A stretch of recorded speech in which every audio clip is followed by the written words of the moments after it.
राष्ट्रीय हिंदी दैनिक मित्र श्रम ही आधार, सिर्फ खबर से सरोकार। नमस्कार, TM24 न्यूज चैनल में स्वागत है आपका।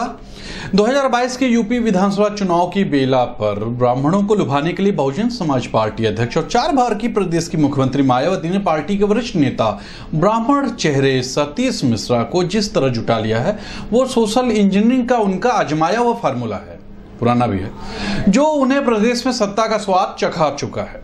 कांग्रेस और समाजवादी पार्टी में भी मायावती के इस दाव से हलचल मच गई है, क्योंकि भाजपा ब्राह्मण वोटों को पार्टी की पूंजी मानकर चल रही है, इसलिए वह निश्चिंतता से प्रदर्शन कर रही है। खैर, राजनीतिक गलियारों में यह कयास लगाए जा रहे हैं कि सतीश मिश्रा अब ब्राह्मणों को पार्टी के पक्ष में झुकाने में कामयाब रहे तो क्या मायावती इस ब्राह्मण नेता को प्रदेश का मुख्यमंत्री बना सकती है? गौर कीजिएगा, यूं तो मायावती के राजनीतिक चरित्र को देखते हुए यह दूर की कौड़ी है, लेकिन अगर यह चर्चा चल रही है तो आइए इसके पक्षों पर विचार कर लेते हैं। ऐसा माना जा रहा है कि यूपी विधानसभा चुनाव 2022 में फिर सत्ता हासिल करने के लिए बहुजन समाज पार्टी की अध्यक्ष मायावती प्रबुद्ध वर्ग सम्मेलन के बाद एक और मास्टर स्ट्रोक खेलने पर गंभीरता से विचार कर रही हैं। मायावती के निकटतम सूत्रों का दावा है कि बसपा को सत्ता में वापस लाने के लिए खुद को मुख्यमंत्री पद की उम्मीदवारी से पीछे हटकर मायावती बसपा के राष्ट्रीय महासचिव सतीश चंद्र मिश्रा को मुख्यमंत्री चेहरा घोषित कर सकती हैं। राजनीतिक विशेषज्ञों के अनुसार अगर बसपा ऐसा करती है तो निश्चित रूप से यूपी की राजनीति एक नया मोड़ लेगी, बहुत अलग मोड़ लेगी, बहुत राजनीति चेंज, और सभी राजनीतिक पार्टियों के सामने एक चुनौती हो सकती है।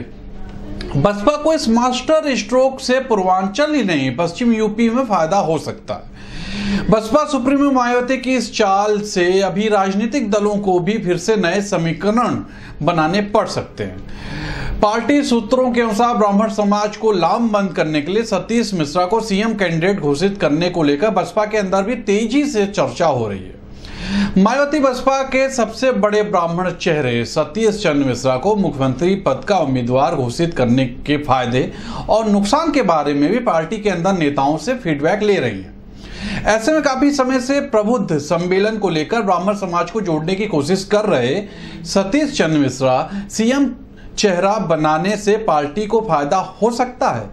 मायावती ने पिछले दिनों प्रेस कॉन्फ्रेंस करके कहा था कि बसपा के ब्राह्मण जोड़ो अभियान और प्रबुद्ध सम्मेलन से विपक्षी दल परेशान है। योगी सरकार की तरफ से प्रबुद्ध सम्मेलन करने में अंगड़ेबाजी लगाई जा रही है, ये उनका कहना था। दरअसल यूपी की राजनीति में बसपा दलितों के वोट बैंक के आधार पर राजनीति करती रही है, जैसा कि सभी जानते हैं। ये मायावती को लग रहा कि अगर ब्राह्मण चेहरे के रूप में सतीश चंद्र मिश्रा को आगे किया जाए तो इसका बड़ा फायदा बसपा को विधानसभा चुनाव में हो सकता है। दलितों के 23% वोट बैंक में ब्राह्मणों का 13% वोट बैंक एक साथ लाने में मायावती सफल होती हैं तो स्वाभाविक बात है कि इसका फायदा मायावती की पार्टी को ही होगा। सूत्रों के अनुसार क्या दलितों के बीच सतीश चंद्र मिश्रा को मायावती के बराबर तवज्जो मिल पाएगी? गौर कीजिएगा, ब्राह्मण हैं और बसपा कैडर के जो मूल वोट बैंक हैं, जो उनके जाति के हैं, क्या वह सतीश चंद्र मिश्रा को स्वीकार कर पाएंगे? इन्हीं सब पहलुओं पर विचार करते हुए मायावती के कई नेताओं से अंदर खाने की फीडबैक ले रही हैं। मायावती लगातार फीडबैक ले रही हैं क्योंकि उनके जो अंदर खाने के हैं, जो कैडर के लोग हैं, उनसे सतीश चंद्र मिश्रा को अगर मुख्यमंत्री कैंडिडेट घोषित किया जाता है, मान लीजिए अगर घोषित कर दिया जाता है, तो इसके फायदे क्या होंगे और क्या नुकसान होंगे? इन्हीं सभी समीकरणों पर मायावती नजर बनाकर मंथन में जुटी हुई हैं। सूत्र कह रहे हैं कि बसपा सुप्रीमो मायावती ने 2007 के विधानसभा चुनाव में सोशल इंजीनियरिंग का फार्मूला दिया था और इसी फार्मूले के तहत ब्राह्मण दलित के सहारे सरकार बनाने में बसपा सफल हुई थी। ये जो उनकी पूर्ण बहुमत की सरकार थी, तब भी सतीश मिश्रा की बड़ी भूमिका रही और इसके बाद से मिश्रा मायावती के गुड बुक में सबसे ऊपर हैं। ऐसे में दोबारा अगर सतीश चंद्र मिश्रा को आगे कर सोशल इंजीनियरिंग के साथ साथ ब्राह्मण चेहरे के रूप में सतीश मिश्रा को आगे किया जाए तो क्या 2007 के विधानसभा चुनाव वाली सफलता दोहराई जा सकती है?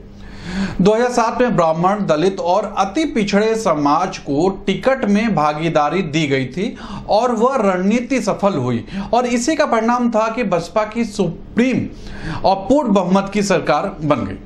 अगर निश्चित रूप से मायावती इस फार्मूले पर चल पड़ी तो विशेषज्ञों का अनुमान है कि मुस्लिम वोट भी पार्टी की ओर मुड़ सकता है। सूत्र कहते हैं कि इन चुनावों में मुस्लिम अब तक पसोपेश में हैं, ये निश्चित सी बात है। अखिलेश कांग्रेस या बहुजन समाज पार्टी के रडार पर हैं, तो लेकिन अंतिम दौड़ में जो बाजी मारती दिखेगी पार्टी, उसका साथ मुस्लिम पकड़ सकता है, ये ऐसा सोचा जा रहा है। मुस्लिम नेता असदुद्दीन ओवैसी भी मायावती के साथ रहने का इशारा कर चुके हैं। अब अगर इन सब चीजों को ध्यान में रखते हुए पार्टी को पुनर्जीवित करने के लिए बहन जी खुद कुर्सी की लालसा दांव पर लगा भी दें तो यह निश्चित नहीं होगा कि आगे क्या करना है।